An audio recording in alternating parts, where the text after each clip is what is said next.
Um, shall we move into the next one? Sure. Who's next? Take a guess. Is it the Great Danes? It is the Great Danes, Dane, Richard, and friends. Is that past your level of lost knowledge? It might be. Yeah. I haven't gotten to that part in the book. That's that's 2010, 2011 Red Bull right there.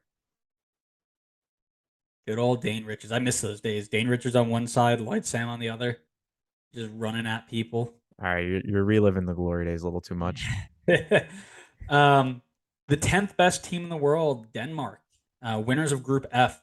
Again, in UEFA, taking down national powerhouses, Israel, the Faroe Islands, Moldova. Don't you don't slander the Faroe Islands like that. Scotland and Austria were some two important results, but I mean, come on. They are entering their six finals, looking to get to the semifinals for the first time ever. Casper Hjulmand leads the side that has been, and he's been around since about 2020. They will build on a strong Nations League performance where they finished 1 point off the top of their group, as well as a strong Euro 2020 run where they made it all the way to the semifinals. Talk to me about a little bit on their form. Sure. So same thing with all the other European teams. It's all just Nations League as the recent form. So that includes a 2-1 win against 34th ranked Austria, 1-0 loss against 12th ranked Croatia, a 2-0 win against Austria, a 2-1 loss against Croatia, and a 2-0 win against 4th ranked France. So kind of up and down. Really could not get past Croatia, couldn't figure them out, but a really solid 2-0 win against France to wrap things up there. So certainly not coming in bad form.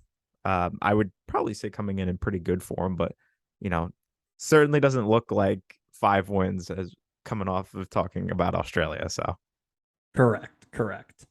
Um, yeah, so goal scorers from all over the place.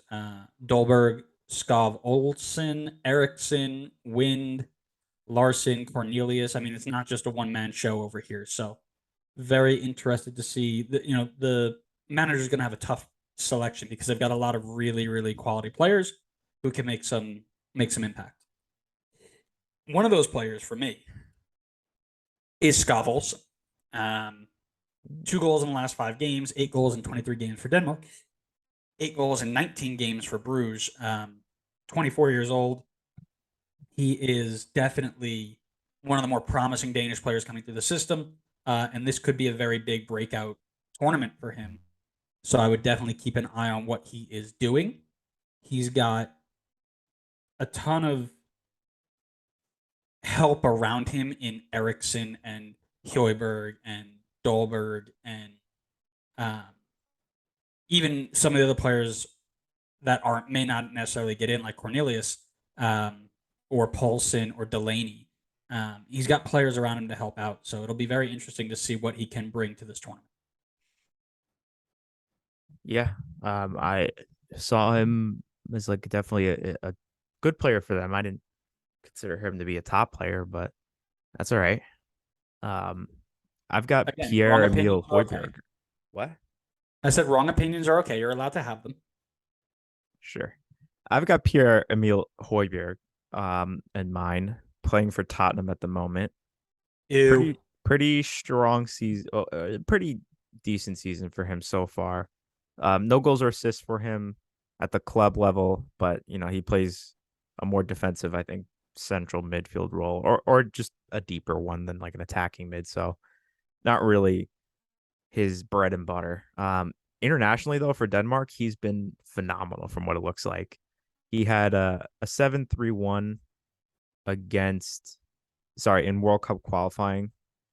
Um, I actually want to double check this because I don't know if that's right. Either way, Højbjerg is going to be a super important player for them in the midfield. I think he is an engine. He will work hard for them. I think he will be the guy to track back and make the defensive plays if needed, but to also add another body going forward. Um, and obviously playing at a top level at club. So I think he'll be super important for them. Yeah, no disagreements there. He's going to be that anchor, the Tyler Adams, if you will, of that team. He'll sit in, and once he wins the ball, he's got good range and good vision to get rid of it. He can contribute with a goal, obviously, as we've mentioned against Austria. Um, he's just a solid all around player. My last one, um, Christian Eriksen, of course. He did have that scary incident at Euro 2020, but he's back. He's competing. He's the number 10.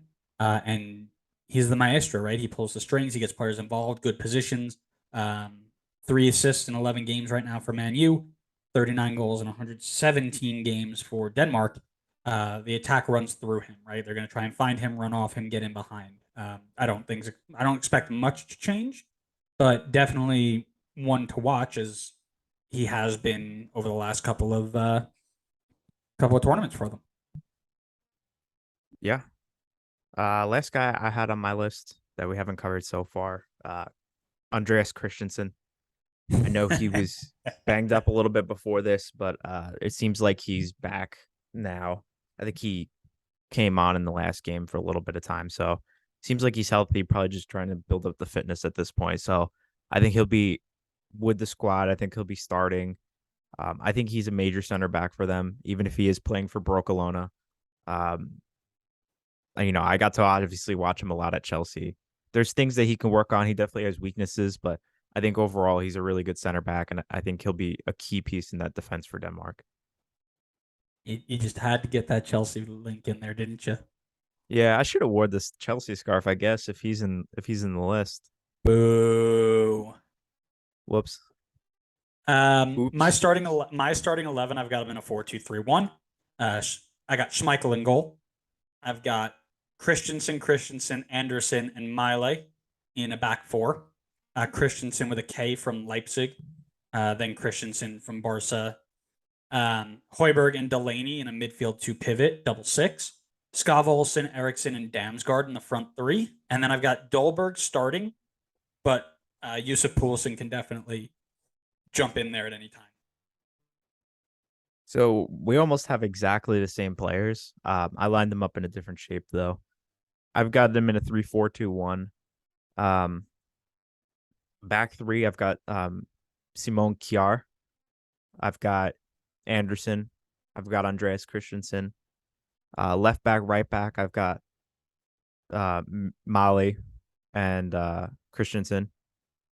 And then midfield two, I've got Horbier and Delaney.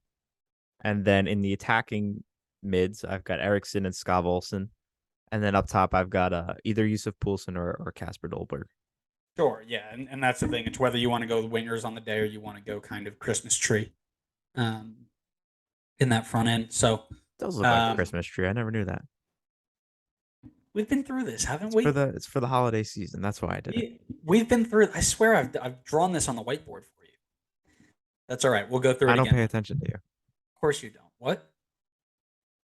Do you have any questions for this team? What will it take for this team to finish above France? They need to show up, and then they'll do it. Not that hard. All right, predictions are going to be fun later. I was going to ask, what type of production does Ericsson give in this tournament after that injury? Obviously hasn't been the main guy at United, but he has been featuring in a ton of these games for Denmark. But is he giving? Uh, that's the one thing I didn't actually check was is he getting assists on these goals? I know he's not scoring them, but is he putting up points or is he just there kind of making it happen? Um, I feel like for United this season, he probably hasn't been at his best, I would say.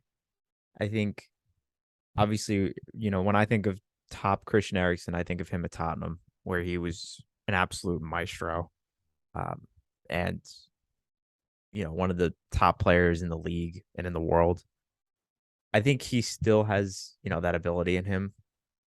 I don't know if he'll necessarily be the one solely pulling the strings. I feel like they have guys here that can help him out, like Damsgaard or Skav Olsen.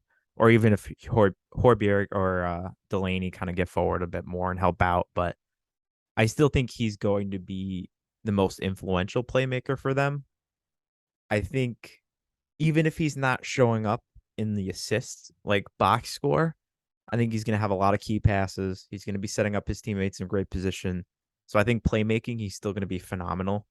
I don't necessarily think that he's guaranteed to like rack up a ton of assists though. Sure, yeah. I mean, 1 goal, 1 assist in his Nation League group, the 6 games that he played. Um, just it was just curious to me, right? Because I know we talk about it a lot, and one of the things that I know I personally am a culprit of is getting kind of sucked into this idea of like, oh, I remember him back at Tottenham, so he's going to be great this year. But with the 1-1, is that necessarily going to be the case? I don't know, but I think you're right. I think he's got enough around him where once they take their attention off him for a minute, they're going to hurt. He's going to hurt him, but he doesn't. It's not just him making making the plays. So it'll run through him, but it also doesn't have to if they don't want to. Yeah, which is good. There's not all the pressure on one player to perform. That's what I Yep. think makes this team very strong and definitely a contender.